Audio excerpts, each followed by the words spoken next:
team ইণ্ডিয়াত পুনৰ অসম সন্তা ৰিয়ান পৰাগ আকৌ ভাৰতীয় দলৰ নীলা জাৰ্চিত দেখা যাব ৰিয়ান পৰাগক বাংলাদেশৰ বিৰুদ্ধে টি20 শৃংখলাত খেলিব অসম সন্তান ৰিয়ান পৰাগে 6 অক্টোবৰৰ পৰা অনুষ্ঠিত হ'ব ভাৰত বনাম বাংলাদেশৰ টি20 শৃংখলা বিচিচিআই প্ৰকাশ কৰা তালিকাৰ 6 নং স্থানত ৰিয়ান পৰাগৰ নাম সূৰ্যকুমাৰ যাদৱৰ নেতৃত্বত ৰিয়ানে শৃংখলা খেলিব বাংলাদেশৰ বিৰুদ্ধে এটা ভাল খবৰ টিম ইণ্ডিয়াত পুনৰ অসম সন্তান ৰিয়ান পৰাগে স্থান লাভ কৰিছে ৰিয়ান পৰাগে পুনৰ আন্তঃৰাষ্ট্ৰীয় মেচত খেলিবৰ বাবে সুযোগ লাভ কৰিছে নীলা জাৰ্চিত আকৌ দেখা যাব অসম সন্তান ৰিয়ান পৰাগক বাংলাদেশৰ বিৰুদ্ধে খেলিবলগীয়া টি20 শৃংখলাৰ বাবে বিচিচিআই ঘোষণা কৰা দলত 6 নম্বৰ স্থানত আছে ৰিয়ান পৰাগৰ নাম ইয়াৰ পূৰ্বে জিম্বাবুৱেৰ বিৰুদ্ধে টি20 শৃংখলা বা আন্তঃৰাষ্ট্ৰীয় ক্ৰিকেটত অভিষেক ঘটিছিল অসম সন্তানগৰাকীৰ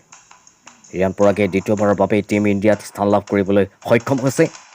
অহা 6 অক্টোবৰত বাংলাদেশৰ বিৰুদ্ধে টি20 খেলত নামিব অসম সন্তান ৰিয়ান পৰাগ সূৰ্যকুমাৰ যাদৱৰ নেতৃত্বত ৰিয়ানে টি20 শৃংখলা খেলিব বাংলাদেশৰ বিৰুদ্ধে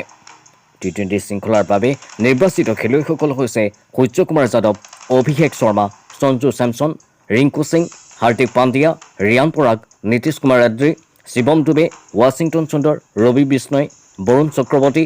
জিতেশ শৰ্মা অৰ্শদীপ সিং হৰ্ষিত ৰাণা মায়ংক যাদৱে স্থান লাভ কৰিছে নিউজ ডেস্ক ৰিপৰ্ট দৈনন্দিন অসম